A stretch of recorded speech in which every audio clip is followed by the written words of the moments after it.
Elijah's tiny hands gripped the worn handle of his wheelchair as his eyes darted between the flickering departure board and the bustling crowd at Hartsfield-Jackson Atlanta International Airport. Despite his disability, the young boy exuded a quiet determination that drew admiring glances from strangers, though not from the gate agent standing in front of him. The scowl on her face revealed a dangerous mix of impatience and outright hostility. Elijah's mother, Ebony, tried to keep her voice calm, but panic spiked in her words. All they wanted was a little help boarding their flight. Little did anyone know this seemingly ordinary airport scene was about to erupt into a storm of epic proportions. Hartsfield-Jackson Atlanta International Airport, bustling with energy and teeming with travelers from all over the world, was known for its efficiency. On a typical day, lines moved quickly, flight schedules stayed mostly intact, and the staff prided themselves on Southern hospitality. On this particular day, however, a series of unfortunate events had conspired to create mayhem thunderstorms, threatening incoming flights, understaffed counters, and the press of thousands of travelers trying desperately to make connections. Ebony Washington and her 11-year-old son Elijah were among those weary travelers. Ebony was no stranger to challenges. She had raised Elijah on her own after her husband passed away in a tragic accident when Elijah was just a baby. The boy was diagnosed with cerebral palsy at age 2, which meant Ebony had spent much of her life navigating doctor's appointments, physical therapy sessions, and special education programs. Through all of it, her commitment to her son's well-being never wavered. She saved every dollar she could to take Elijah on a surprise trip to see his grandmother in Chicago, flying Delta Airlines out of Atlanta. Dark storm clouds had rolled in quickly that afternoon, and by the time Ebony and Elijah reached the airport, confusion and irritation reigned. Check-in lines snaked across the terminal. Flight delays were announced with rhythmic regularity, fueling discontent. It took them half an hour just to clear security and navigate to the correct concourse. By then, Ebony's blouse clung to her skin, damp with sweat, and Elijah's shoulders drooped from fatigue. Yet the boy never complained. Elijah's optimism sprang from a source Ebony could only describe as divinely inspired. Despite his daily struggles, pain in his legs, stiffness in his joints, he greeted life with a broad smile. That smile was Ebony's personal sunshine, guiding her through every hardship. They reached gate T19, only to find a line of disgruntled passengers waiting to speak with the gate agent. The digital sign announced their flight to Chicago was delayed another 2 hours. Ebony sighed, clenching her jaw. She had meticulously planned every detail of this trip, from Elijah's medication schedule to which seats would give him the best comfort. A 2-hour delay threatened to unravel all of her careful arrangements. Still, she took a steadying breath and approached the gate agent's desk. The name tag read Brenda. Brenda was a middle-aged woman with short, tightly curled blonde hair. Her eyes flickered over Ebony and Elijah as though they were intruders. Despite Ebony's polite hello, Brenda offered no greeting in return, just a curt nod and a wait in line if you've got a question. The line in front of Ebony was shorter than many of the other lines at adjacent gates, but it still took nearly 10 minutes for Ebony and Elijah to reach Brenda. The air around them was thick with tension as passengers complained about lost luggage, missed connections, and spotty Wi-Fi. When Ebony finally stood face to face with Brenda, she introduced herself in a calm tone and explained that Elijah needed early boarding assistance because of his wheelchair. Brenda's response was immediate, dismissive, and quietly vicious. "Well, we can't accommodate every single passenger's issues. You'll just have to wait like everyone else." Ebony felt her heart thunder against her rib cage. She inhaled, struggling to keep her composure. "I understand there are delays, and I'm not asking for special treatment, just the standard procedure for people with disabilities. Elijah has mobility challenges. and it's difficult for him to board quickly when everything's rushed. Brenda clicked her pen against the counter. I heard you the first time, she said, eyes rolling toward the ceiling. We're dealing with enough drama today. We can't cater to everyone, especially now that we're short-staffed, and these flights are going haywire. Next, a flush of humiliation crossed Ebony's cheeks. Passengers in line behind her glanced uncomfortably at the scene. Some looked sympathetic, but others sighed impatiently, annoyed by the hold-up. Ebony's hands began to tremble. She opened her mouth to speak, but Elijah spoke up first. He lifted his gaze to Brenda, voice soft but clear. Please, Mom. My legs hurt when I stay in one position for too long. If there's any way to help me board a bit earlier, I'd be grateful. Brenda's face twisted into an expression that Ebony could only label as condescending. You know, there's a lot of people hurting today, kid. You're not the only one. Wait your turn. Next passenger, please. And just like that, Brenda shifted her attention to the woman behind Ebony, effectively dismissing mother and son. Ebony felt tears pricking at the corners of her eyes. She refused to let them fall. Instead, she pushed Elijah's wheelchair away from the counter. Her mouth felt like cotton. She could barely form words. The frustration and helplessness were overwhelming. In a single minute, their simple request for disability boarding assistance had been rebuffed with an icy lack of empathy. Elijah looked up at his mother, sadness flickering in his warm brown eyes. It's okay, Mom. Maybe we can figure it out ourselves. Ebony forced a smile. We'll be all right, baby. But deep down, she wasn't sure how. Word of Brenda's dismissive attitude spread quickly around the gate area. A few bystanders who had overheard the exchange expressed outrage and approached Ebony to offer words of support. One young man, Jalen, who was in line behind them, said quietly, I can't believe she treated you like that. My cousin has disabilities, and Delta always lets them pre-board. That's standard procedure. Thank you, Ebony whispered, feeling at least some solace that not everyone around them was indifferent. We'll figure it out. Jalen nodded. I'm going to talk to a supervisor. That's unacceptable. He was wearing a baseball cap with the Atlanta Hawks logo and had a spirited energy about him. Ebony doubted a single complaint would make a difference, but she appreciated the gesture. She watched him walk away, presumably in search of a manager, as the overhead announcement repeated the flight's delayed status. Stomach growling, Ebony realized they'd spent the better part of the afternoon traveling to the airport stuck in lines and then waiting at the gate. She needed to get Elijah some food before his next round of medication. Leaving the gate area felt risky. They might lose their place in line for any potential chance to board first. But Ebony didn't see any other option. She navigated the wheelchair through the busy concourse. The lines at most restaurants were painfully long, but Ebony finally settled on a fast, casual place selling sandwiches. She ordered Elijah a turkey sandwich and managed to find a table near the windows. Outside, the rain hammered the tarmac, lightning flashing in the distance. Planes lined up like patient giants, waiting for the storm to subside. While Elijah ate, Ebony studied him. He was smaller than most boys his age, his muscles tight from his condition. But he displayed a quiet dignity she admired more than anything. Elijah noticed her gaze and shot her a grin. Mum, don't look so worried. We'll get to Grandma's even if the flight is late. She mustered a laugh. You're right, baby. I'm just frustrated. That agent back there? It's okay, Elijah said. Maybe she's having a bad day. He shrugged. His capacity for forgiveness always stunned Ebony. The world could be cruel, but Elijah refused to mirror that cruelty. Still, Ebony vowed to escalate the situation if needed.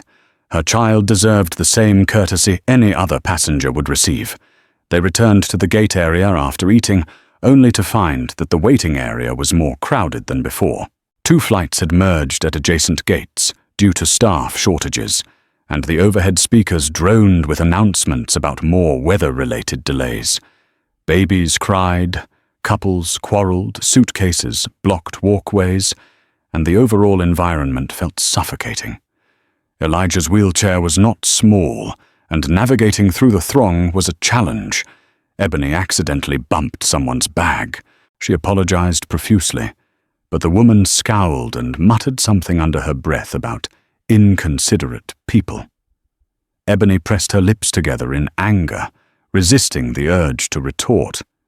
It was one of those days where the world seemed to collectively have its worst mood. Just as they reached gate T19, Ebony spotted Jalen talking to another uniformed employee, a supervisor perhaps. The supervisor, a tall woman named Carla, marched over to Brenda's counter. Ebony watched as Carla said something to Brenda, who rolled her eyes, but followed Carla behind a divider. Ebony couldn't hear their discussion, but Brenda's expression shifted from indignant to defensive. It looked like Jalen's complaint might be having an effect. Elijah tugged at his mother's sleeve. "Mum, do you think that might help?" His eyes shimmered with hope. "I don't know, baby." Maybe Ebony responded, her voice equally tinged with hope. Even a small victory would feel like a triumph at this point. They parked Elijah's wheelchair near an empty seat, one of the very few left. Ebony eased down onto the seat, her back grateful for the support after hours of standing. Time dragged on. Announcements about their flight to Chicago played intermittently, each time pushing the departure back another half hour. Elijah dozed off, and Ebony's phone battery drained steadily from repeated checks of the Delta app for updates. She considered plugging it into one of the few available charging ports, but they were already in use, and Ebony didn't feel energetic enough to hunt for another. At last, she saw Carla return from behind the divider. Brenda stood at the counter, arms folded across her chest, eyes fixed on the far wall, as though she refused to acknowledge the scolding she had just received. Carla approached Ebony and Elijah. "Excuse me, Miss Washington," Carla asked, glancing at the note on a small clipboard in her hand. Ebony straightened. "Yes, that's me." Carla nodded politely. "We've been informed there was some trouble earlier. I wanted to let you know that you and your son will be allowed to pre-board as soon as we open the aircraft door. I'm sorry for any inconvenience or disrespect you may have encountered." A wave of relief washed over Ebony. It felt like a minor triumph, but a triumph nonetheless. "Thank you so much, I really appreciate it. Elijah needs time to settle in before the rush of other passengers." Of course, Carla said, her voice kind, yet professional. She nodded at Elijah, who had awakened at the sound of their conversation. Then she departed to deal with another cluster of irate passengers. Ebony exhaled a sigh of gratitude. She exchanged a relieved smile with Jalen, who was standing a few rows away, texting on his phone. He gave a thumbs up and Ebony mouthed, "Thank you." Elijah smiled too, looking happier now that they had official permission to board early. Maybe the day was turning around. But across the room, Brenda's narrowed eyes flicked in their direction, brimming with barely concealed rage. It sent a chill down Ebony's spine. She had a sinking feeling that Brenda's resentment wasn't going away anytime soon. Time crawled. After another hour of waiting flight, DL 927 to Chicago finally showed an estimated departure time. Carla announced that passengers with disabilities would be pre-boarding in 15 minutes once the plane was cleaned and cleared. Ebony was beyond ready. She checked Elijah's seatbelt on the wheelchair, made sure his carry-on with medication was accessible, and steeled herself. Then the gate speakers crackled. Brenda's voice came over the PA system with the same dismissive tone Ebony remembered. "Attention passengers of Delta flight, 9:27 to Chicago. We are beginning the pre-boarding process for families with disabilities or special needs. Please come to the front if you are eligible." Elijah looked to Ebony, and she nodded. "That's us, sweetheart." They maneuvered through the throng, careful not to bump anyone's feet or luggage. Brenda stood at the boarding door scanning tickets with a face that looked like it was carved from stone. When Ebony reached the front of the line, she presented their boarding passes and IDs, her heart thudding. With her jaw clenched so tight, a muscle twitched in her cheek, Brenda scanned the passes. A flicker of something malicious lit her eyes. She took the scanner, pressed it to Ebony's boarding pass, and it beeped. Then she moved to Elijah's pass. The scanner beeped again, but Brenda paused, an air of condescension enveloping her. "You don't look disabled to me," she said to Elijah, not bothering to lower her voice. A hush fell over those nearby. Ebony's eyes widened. "Excuse me," Brenda gave a forced smile. "If he's truly disabled, you should have a medical certificate. Is it on file, or do you have it with you?" Ebony's hands shook with renewed anger. "He's in a wheelchair. He has cerebral palsy. That is not something we carry around a special letter for. I spoke with Carla, your supervisor. She agreed Elijah pre-boards." Brenda raised an eyebrow. "Sometimes people abuse the system. Just making sure. You can't trust everyone." Around them, passengers who overheard gasped. One older woman exclaimed, "How dare you say that?" But Brenda ignored the crowd, turning her disapproving gaze back to Ebony. "I'll need to verify with the supervisor." Elijah slumped in his wheelchair, eyes welling with tears. He rarely cried in public, but the humiliation was unbearable. Ebony's rage flared hot, but she struggled to maintain composure. "Call Carla right now." Then Ebony said through gritted teeth, "I'm done letting you harass my son." But Brenda acted as though she didn't hear. She leisurely reached for a phone behind the counter, punched in a few numbers, and turned her back on Ebony. The line of waiting passengers fidgeted. Some exchanged murmurs of anger and sympathy. Ebony felt 100 eyes on her, a swirl of pity and outrage. A minute ticked by. Still no Carla in sight. Meanwhile, Ebony feared they'd lose their boarding opportunity if this confrontation continued. At last, Ebony spotted Carla, weaving through the crowd, her expression pinched in annoyance. The supervisor glared at Brenda. "What's the hold-up here?" Brenda managed to contort her features into an expression of mock concern. "Just making sure we're not boarding someone who doesn't qualify. Gotta follow procedure." Carla's mouth tightened. "We've already discussed this." She turned to Ebony with an apologetic smile. "Ma'am, please go ahead and board. I'll personally escort you and your son to your seats." Without a word, Brenda stepped aside, but not before she shot a venomous glare at Ebony.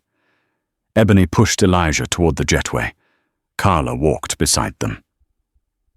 "I'm so sorry," Carla whispered. "I'll be filing a report on Brenda's behavior." Ebony nodded stiffly. "Thank you." But a part of her worried would Brenda somehow continue to cause trouble. They boarded the aircraft, found their seats in row 8, and settled Elijah's wheelchair with the assistance of a flight attendant. Ebony finally breathed a sigh of relief as she buckled Elijah into his seat. The boy gave her a small smile, though the remnants of tears clung to his lashes. Ebony patted his hand gently. "We're on the plane, baby. We're okay." But fate had other plans. 30 minutes passed, and the rest of the passengers boarded. Baggage was stowed, seats were taken, safety announcements began. Elijah stared out the window at the darkening sky, rain splattering against the glass. Ebony caught the worried glances of the flight attendants. They were clearly concerned about the weather. Still, Ebony clung to hope they'd take off soon. Suddenly, the pilot's voice crackled through the intercom. "Folks, this is your captain speaking. We've got some severe storms passing through the region. Air traffic control has put a ground stop on all departures. I'm afraid we'll be waiting a bit before we can take off. I appreciate your patience and understanding." Groans rippled through the plane. Ebony closed her eyes, exhausted and frustrated. She was about to console Elijah when a loud commotion from the front of the cabin caught her attention.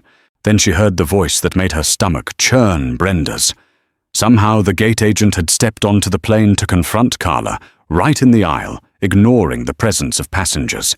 Ebony couldn't hear every word, but snatches of dialogue carried down the rows. "Shouldn't have taken my authority away. I'm the gate agent. I don't care who complains. I'll do what I want." Carla tried to maintain her professional composure. "Brenda, this is not the place for this discussion. We have paying passengers on board, I don't care." Brenda's voice rose an octave. "Everyone's coddling that boy." She didn't finish her sentence, because at that moment, half the cabin seemed to gasp. Some passengers yelled out in shock. One flight attendant rushed forward to intervene. Ebony's blood ran cold. Did Brenda just publicly berate Elijah? This was beyond unprofessional. It bordered on hateful harassment. Ebony's breath caught in her throat. Her cheeks burned with anger. She glanced at Elijah. His lips parted in disbelief, tears threatening again. This was a side of the world Ebony tried to shield him from. Carla's voice was firm but trembling with outrage. "Brenda, if you don't leave this aircraft immediately, I will have security escort you off the premises. This is unacceptable behavior." For a moment, the tension was so thick, Ebony felt like she could reach out and touch it. The entire plane was silent, save for the rumble of thunder in the background. Finally, Brenda let out a derisive snort, turned on her heel, and stormed off the plane, leaving Carla to face the wide-eyed stares of passengers who had just witnessed the meltdown. Carla cleared her throat, clearly rattled. "I apologize for that disruption," she said, addressing everyone in row 1 through 10 with a shaky voice. "That gate agent's behavior does not reflect Delta's values or policies. Please rest assured we will handle this matter." As Carla returned to the galley, Ebony slumped in her seat, adrenaline pounding through her veins. She tried to calm Elijah, who seemed deeply upset. Ebony placed her hand over his, stroking gently. "We're okay, baby," she repeated. But in her mind, Ebony wondered, how much more of this can we take? The aircraft sat at the gate for another hour, the storm refusing to move swiftly on. Thunder boomed overhead. Some passengers, fed up with waiting, demanded to deplane. Others tried to sleep. Flight attendants diligently handed out water and snacks. Elijah's leg began cramping, and Ebony massaged it gently while rummaging for his pain medication. The thought of him trapped in his seat for hours with that pain made her heart ache. Then an announcement crackled through the speakers. "Ladies and gentlemen, we are sorry for the extended delay. However, we must allow a few additional passengers to board this flight, due to cancellations on other routes. We appreciate your cooperation." Ebony sighed, exasperated.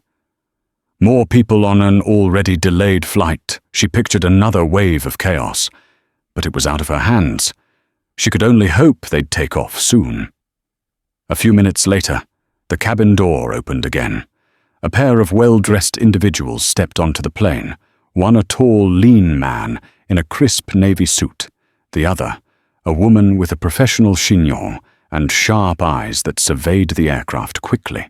Ebony didn't think much of it until she noticed that some of the passengers began whispering, leaning into the aisle to get a glimpse. She could make out some of the murmurs. "Isn't that? Could that be the governor? Why would the governor be on a commercial flight?" Ebony's curiosity was piqued. She craned her neck to see who exactly had boarded. Sure enough, trailing behind them came Governor Brian Kemp of Georgia himself. Ebony recognized him from the news broadcasts, his neatly combed hair, the carefully measured smile. He was flanked by 2 aides, and a discreet security detail of what appeared to be state troopers in plain clothes. Instantly, the atmosphere on the plane shifted. Excitement buzzed. People pulled out phones, snapped photos or videos. Even the flight attendants appeared somewhat starstruck. "Mom, is that?" The Governor Elijah. Whispered eyes widening in curiosity. Ebony nodded slowly. "It looks like it," she murmured, equally surprised. The last thing she expected was for the governor to end up on their flight. Governor Kemp and his team were heading to the first-class cabin. Ebony assumed that would be that he'd sit. The flight would eventually take off, and that would be the end of the spectacle. But fate had something else in mind. The governor was scanning the rows with a politician's practiced gaze. When his eyes landed on Elijah's wheelchair, something about the scene caught his attention. Maybe he noticed the boy's tear-streaked cheeks or Ebony's tense posture.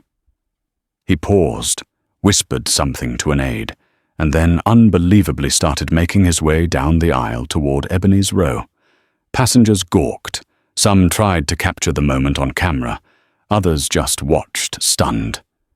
Ebony's heart fluttered. What is he doing, she wondered. Her mind raced, recalling all the humiliations they'd suffered at the hands of Brenda. She felt deeply self-conscious. Was the governor going to greet them, or offer words of encouragement, or something else? Entirely. The governor stopped at row 8, where Ebony sat by the window, Elijah in the middle seat, and an empty seat on the aisle. He gave them a polite smile, his tone surprisingly gentle. "Afternoon, folks. How are you all holding up?" Ebony could barely find her voice. "We're managing. A bit tired from the delays." Governor Kemp nodded sympathetically. "I hear you. Storms are causing quite a mess." His gaze shifted to Elijah. "Hi there, young man." "What's your name, Elijah?" the boy answered timidly. The governor extended a hand, and Elijah shook it with a measure of awe. "Nice to meet you, Elijah. Sorry you've had such a long day." Ebony mustered courage. "Governor, I don't mean to bother you, but there was a gate agent earlier who gave us a lot of trouble. She refused to help my son pre-board even though he's clearly disabled. It got pretty ugly. The supervisor sorted it out, but it was a horrible experience." A flicker of concern crossed the governor's face. "I'm really sorry to hear that. That shouldn't happen. Not here in Atlanta, not anywhere." He looked genuinely troubled. Maybe it was the fatherly side of him, Ebony thought, or maybe he sensed a potential media scandal. Either way, he seemed disturbed by the story. "Thank you," Ebony replied, somewhat relieved to see an official react with empathy. "I just wanted you to know it's not all okay here. People with disabilities still face discrimination. I'm grateful for the folks who did stand up for us, though." Governor Kemp nodded slowly. "I appreciate you telling me. If you'd like, I can ask my staff to look into the matter. If there's a formal complaint to be filed against that agent, I can connect you to the right people at Delta." Ebony glanced at Elijah, who was shyly fiddling with the corner of his tray table. "That might be helpful," Ebony said, voice tentative. "I just don't want anyone else to go through what we just went through." Governor Kemp reached into his suit pocket and pulled out a business card. "I'll have my aide follow up. Feel free to reach out if you need anything else." His smile was warm but efficient, like a man accustomed to 1,000 pressing tasks. "And Elijah, you hang in there, buddy. We'll get to Chicago soon, storms permitting." Elijah offered a small smile. "Thank you, sir." With that, the governor shook hands, once more, nodded to Ebony, and made his way to the front of the plane. The whispering resumed throughout the cabin. Ebony tucked the governor's card into her purse, her mind reeling from the unexpected encounter. She looked at Elijah, who wore a tiny grin. "Well, that was something," she said, exhaling sharply. Elijah nodded in agreement, eyes wide. They both marveled at how bizarre the day had become. Another half hour drifted by. The flight remained grounded. Tension built in the cabin as people grew restless. The flight attendants did what they could, offering soft drinks and pretzels. Ebony kept checking on Elijah's comfort. He was holding up through the day's events had taken an emotional toll. Just when Ebony thought the day couldn't get any stranger, the pilot announced a brief window of clearance to take off. The seatbelt sign chimed. Everyone straightened relief, washing through the plane as the engines powered up. But then chaos. A team of airport security officers barreled down the jetway, bursting into the aircraft. Gasps rippled through the rows. One of them waved a hand at the flight attendants who stepped aside, startled. The security officers stomped down the aisle, eyes scanning passenger faces. Ebony's heart lurched. Had there been a threat? She clutched Elijah's hand, fear tensing her body. Passengers craned their necks, half rising from seats, to see what was happening. Suddenly, Ebony heard a voice she recognized: Brenda. She was in the aisle, flanked by security. "This is the person," she announced, loudly pointing straight at Ebony. "She assaulted me and made threats.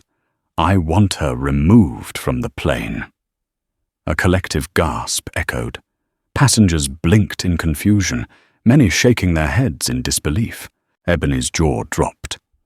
What she sputtered, stunned by the blatant lie. "I never touched you." "This is insane." Brenda squared her shoulders, adopting a righteous posture. "She physically shoved me while I was trying to do my job. She yelled racial slurs at me. I feel unsafe having her on board." Ebony felt adrenaline spike into a mixture of terror and fury. It was so far from the truth it felt surreal. A flight attendant pushed forward. "That never happened. We all saw what happened earlier." Brenda cut her off. "I have the right to file a complaint. The passenger can't be on the flight if I feel threatened." Security officers glanced at each other, clearly perplexed. Ebony struggled to remain calm, tears of frustration brimming. Passengers around them began shouting in Ebony's defense. An older gentleman stood up, indignation blazing in his eyes, and declared, "I saw everything. This lady is lying through her teeth. The mother and son did nothing wrong." Others chimed in. "She just hates them for no reason. That gate agent harassed the boy. Security, you've got the wrong person. This agent's the problem." Brenda's face reddened as the plane erupted in Ebony's defense. But the security officers, uncertain who to believe, demanded everyone calm down. One officer asked Ebony to step off the plane to talk. Ebony's heartbeat thumped dangerously. She feared if she deplaned, she'd never get back on. Yet she needed to clear her name. She carefully unbuckled herself, motioning for Elijah to stay put. Carla, the supervisor, suddenly appeared behind the security officers, her face etched with shock. Carla raised her voice to be heard above the pandemonium. "This is a misunderstanding. Brenda, we need to step outside and talk." She turned to Ebony. "Ma'am, please stay seated. Nobody's removing you from this plane. I saw the entire incident earlier, and Brenda's account is incorrect." Security hesitated, glancing between Brenda, Ebony, and Carla. The pilot's voice echoed through the cabin. "We need this situation resolved immediately, or we'll lose our takeoff slot." Just then, another figure appeared in the aisle, Governor Kemp's aide. He wore a stern expression and spoke with quiet authority. "Is there a problem here?" The security officers recognized the official presence. "Governor Kemp is on this flight." The aide continued. "We're requesting a thorough check of any accusations. The governor personally witnessed Ms. Washington and her son being mistreated." A hush fell as the weight of the statement sank in. Brenda's bravado faltered. She opened her mouth, but no words came out. Carla seized the moment, stepping forward to address security. "If you need statements, I'll provide one. Several passengers will do the same. I recommend you remove Ms. Brenda from this aircraft immediately for causing a disturbance." The security officers quietly conferred. It took mere seconds for them to realize Brenda's story was unraveling.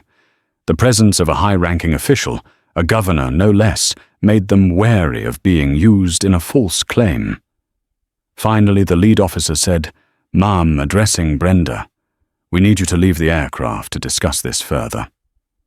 Brenda's face was a portrait of defeat, mingled with stubborn anger. She tried to protest, but it came out as a strangled sound. The officer firmly gestured toward the exit. Passengers watched in awe as Brenda was escorted off the plane, her face burning with humiliation. Governor Kemp's aide turned to Ebony, offering a respectful nod. "Apologies for the inconvenience, ma'am." He then disappeared back to the first-class cabin, the matter seemingly resolved. Elijah exhaled shakily, relief washing over him. Ebony leaned back, chest heaving. Passengers in the surrounding rows patted her shoulder and offered words of consolation. Carla gave her a gentle squeeze on the arm. "I'm sorry you had to deal with that," she said, her expression heavy with sympathy. "We'll make a formal report." Ebony just nodded, too overwhelmed to speak. She pulled Elijah close, feeling his small frame tremble. The plane door closed. The final checks were completed. At last, the aircraft pushed back from the gate.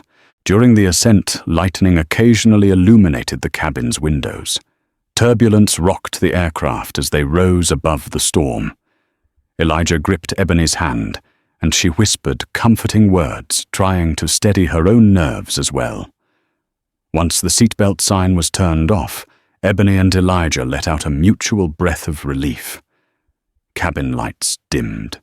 A flight attendant made her way down the aisle, checking on passengers offering water. She paused to speak to Ebony and Elijah. "That was quite a scene," the attendant whispered. "I've never seen anything like it. I'm so sorry you both had to endure that." "Thank you," Ebony replied quietly. "I appreciate the support." The flight attendant nodded and continued forward. For a while, Ebony and Elijah sat in thoughtful silence. They watched the clouds drift by, below the plane, luminescent under the moonlight. Ebony thought about how quickly a normal trip could descend into chaos. She felt a strange mix of rage at Brenda's racism and gratitude toward those who stood up for them like Carla Jalen and even the governor. Speaking of the governor, about an hour into the flight, Ebony was surprised to see him making his way down the aisle again, escorted by his aide. He paused by their row. Passengers nearby craned their necks to listen. "Mind if I sit here a moment?" the governor asked, gesturing to the vacant aisle seat in Ebony's row. Her seatmate had relocated after the boarding fiasco, giving the row some extra space. Ebony was taken aback, but nodded. "Of course, sir." The governor settled in, leaning forward to speak quietly. "I'm sorry you had to go through all that." My aide spoke to security. Seems that gate agent tried to spin a twisted version of the story. Unbelievable.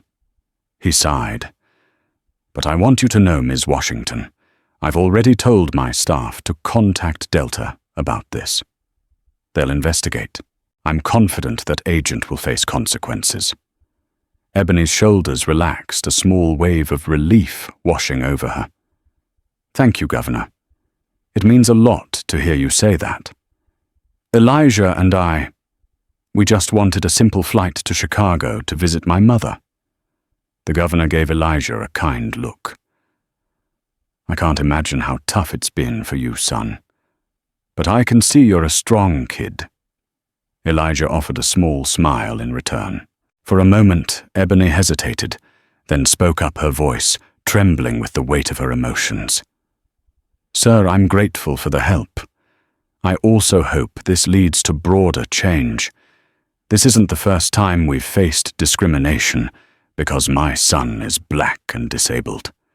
I fear it won't be the last."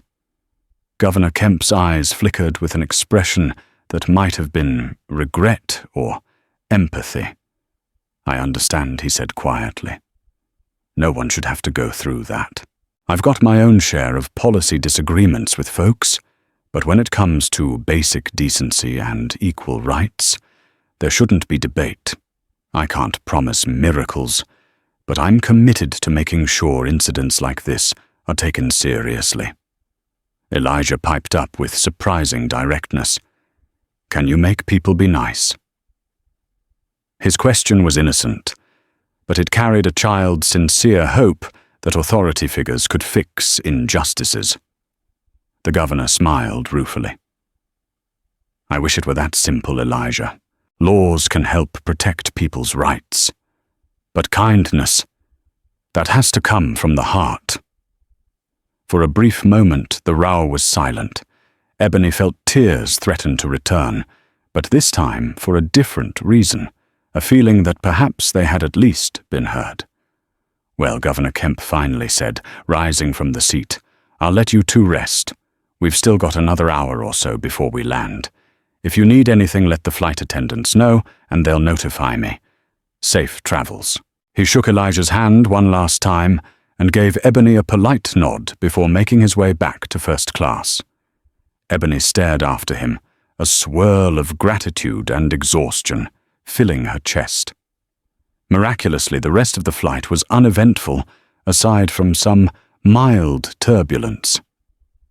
The plane descended through a layer of clouds, revealing Chicago's twinkling city lights. Ebony's heart soared with relief. At least they would reach Grandma's tonight, albeit much later than planned. The touchdown at O'Hare International Airport was smooth. Passengers erupted into applause, glad to be on solid ground. As the plane taxied to the gate, Ebony steeled herself for the final part of the journey, collecting luggage, finding ground transportation, and navigating an unfamiliar airport in the middle of the night. Once the doors opened, Ebony and Elijah waited patiently in their row for the aisle to clear. Carla, the supervisor, appeared and offered to help with Elijah's wheelchair. Ebony thanked her profusely. By the time they made their way into the jet bridge, most passengers had already dispersed into the terminal. Awaiting them in the jet bridge, Ebony spotted a small group of Delta management personnel, presumably alerted by Carla. One of them, a middle-aged man in a well-tailored suit, introduced himself as Paul Mason, a senior operations manager at O'Hare. He apologized profusely for the events in Atlanta and assured Ebony they would investigate the matter thoroughly. He took Ebony's contact information and promised Delta would reach out soon with additional apologies and possibly compensation for their troubles. Exhausted but grateful, Ebony thanked him and headed toward baggage claim. She noticed more than a few people in the terminal who recognized the governor as he strode by with his aides. A cluster of local reporters seemed to be standing by, possibly due to the flight's unusual set of delays. Ebony wondered if the entire saga would make the news or if it would fade away under other headlines. When Ebony and Elijah finally collected their luggage and moved toward the exit, they saw Ebony's mother, Sharon, rushing forward with open arms. "My babies!" she exclaimed, tears brimming in her eyes. She enveloped them both in a warm hug. "I was so worried when you told me you were delayed." Ebony exhaled, finding comfort in her mother's familiar embrace. "It's a long story, Mama. But we're here." Elijah nodded sleepily, leaning against his grandmother, who dabbed at her eyes and fussed over him with grandmotherly affection. Together they made their way to Sharon's car, the crisp Chicago air biting at their cheeks. The family loaded up the trunk and embarked on the drive home, each mile offering a slow release of the tension that had built up through the day. The next morning, Ebony woke up in her childhood bedroom. She checked her phone out of habit, and to her surprise, she found a litany of notifications. Text messages from friends and co-workers, social media tags, even missed calls from unknown numbers. Bewildered, she scrolled through her feed. A short video clip, grainy smartphone footage had gone viral on Twitter and Instagram. It showed the moment Brenda refused to scan Elijah's ticket and made her insulting remarks, followed by the meltdown in the aisle with security. Passengers had recorded it, capturing enough to show Brenda's discriminatory behavior and Ebony's attempts to remain calm. The post had a hashtag referencing discrimination at the Atlanta airport. Hundreds of thousands of views, shares, and comments poured in. Ebony's heart pounded. She felt a wave of anxiety at the public attention, but also a sense of validation. Maybe this would open some eyes. She received messages of support from strangers who felt outraged on her behalf. By mid-morning, local news outlets picked up the story, followed by national websites. Delta Gate agent harasses disabled child, governor intervenes, read one headline. Journalists requested interviews. Some asked Ebony for a statement. She was torn. Part of her wanted to retreat from the limelight, but another part recognized an opportunity to spotlight the issues faced by people with disabilities, especially people of color. She decided to talk it over with her mother and Elijah. After a long discussion, she penned a short social media post explaining the situation, emphasizing Elijah's perspective. All he wanted was the chance to board with dignity. Instead, he was met with prejudice. She thanked Governor Kemp for stepping in and Carla for doing her job. The post ended with a call for increased training and accountability for airport staff. The response was enormous. Supportive comments flooded in. Major figures from disability advocacy groups reached out offering to help Ebony if she wanted to pursue legal action. Ebony wasn't sure yet if she would. Brenda's hateful words still stung, but Ebony wanted to focus on Elijah's well-being first. A week later, Ebony received a phone call from Delta's corporate office. A polite representative explained they had concluded an internal investigation. Brenda had been fired. Officially, they cited multiple breaches of company policy and code of ethics.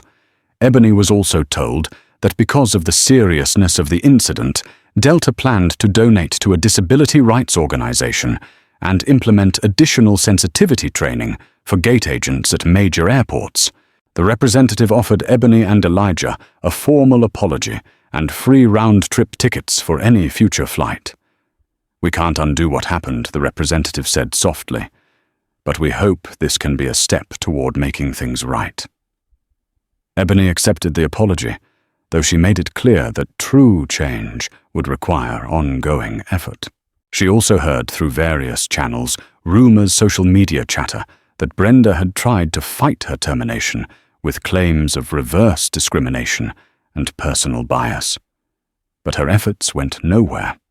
After the viral footage, the testimonies from multiple passengers, and a scathing internal review, her misconduct was undeniable. Ebony felt no joy at the thought of someone losing their livelihood, but she recognized the importance of accountability. Brenda had used her position to persecute a vulnerable child. It was right that she face consequences. Her downfall felt like karmic justice. She tried to humiliate Elijah, but in the end, she humiliated herself. To Ebony's surprise, a representative from Governor Kemp's office contacted her, explaining that the governor wanted to meet with her and Elijah at the Georgia state capitol when they were back in Atlanta. Ebony took a few days to mull it over and discuss it with her family. Elijah said he wanted to go. Ebony agreed, thinking it might help in bringing more awareness to disability issues. The day of the meeting, Ebony and Elijah were ushered into the Capitol building, where Governor Kemp greeted them warmly. Cameras flashed as local media attended. The governor's press secretary explained they wanted to highlight the importance of fair treatment for disabled passengers. Ebony felt a bit overwhelmed by the attention, but she carried herself with quiet dignity. During a brief press conference, Governor Kemp talked about the need for empathy and policy revisions. He acknowledged Ebony and Elijah, publicly praising their bravery. When Ebony took the podium, her voice wavered at first, but she soon found her footing. She shared how Brenda's actions were not just a single incident, but part of a systemic issue faced by many marginalized communities. She called for better training, not just at airports, but throughout every sector serving the public. Elijah, holding his mother's hand, earned a wave of applause when he confidently stated, "We should treat everyone with kindness, no matter how they look or what they can't do." A hush of admiration fell over the crowd. Politicians and journalists alike seemed moved by his simple yet profound words. Over the following months, Ebony noticed subtle changes. Some airlines announced refreshed training programs for handling passengers with disabilities. A few even reached out to Ebony, asking her to speak at employee seminars.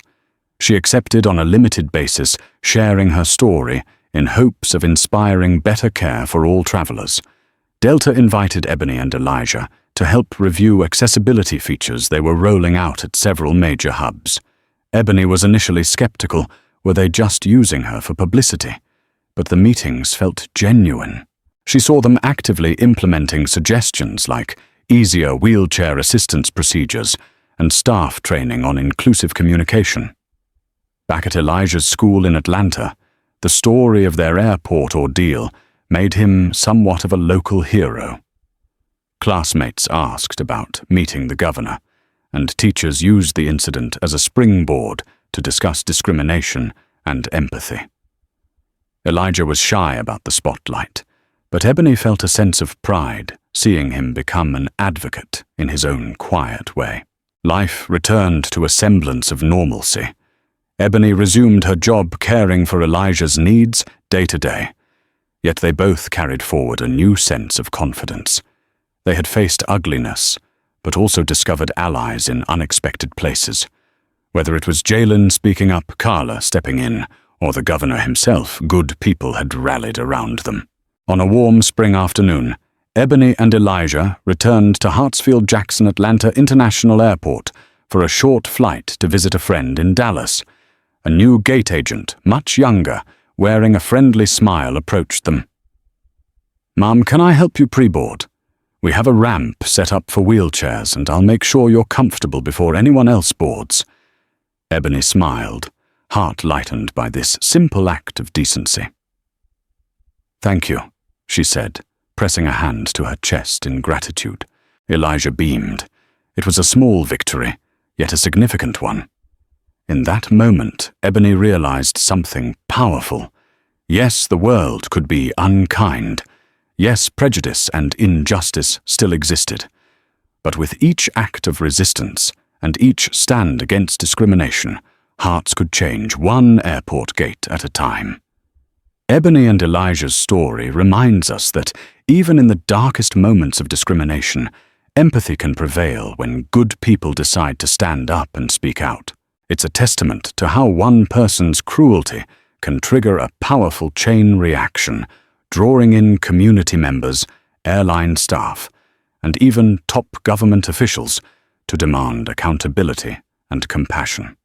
If this story touched your heart, let it be a reminder that our everyday actions and words truly matter.